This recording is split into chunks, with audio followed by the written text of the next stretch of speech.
আজকে একাদশী স্নানের পরে আমার প্রসাদ প্রথম হবে ডাবের জল। ডাবটাকে প্রথমে কেটে নেব।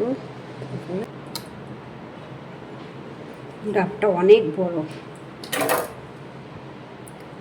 জানি না জল কতটা হবে, এই জন্য জল যদি পড়ে যায় থালার উপরে গ্লাসটা দিয়ে দিই। একটা ডাবের জল খেলে মনে হয় পেট ভরে যাবে, এক গ্লাস হয়েও বেশি হবে। যা এক গ্লাস অন্য গ্লাসে ঢালতে হবে।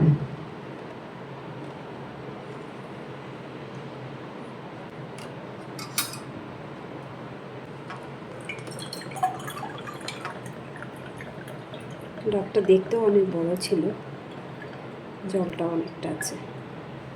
দুটো গ্লাসের এতটা হলো। ডাব খেয়ে তারপরে দেখি ফল কি খাবো। এবার ফ্রুটস খাবো। আজকে আছে মৌসুমী, লিচু। এখন লিচু না খেলে হবেই না, লিচুর সময় লিচু না খেলে তো হবেই না। সঙ্গে আছে আপেল আর তরমুজ।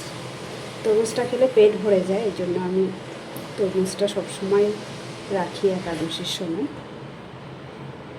আজকের একাদশীর প্রসাদ। আর সঙ্গে আছে একটা কলা।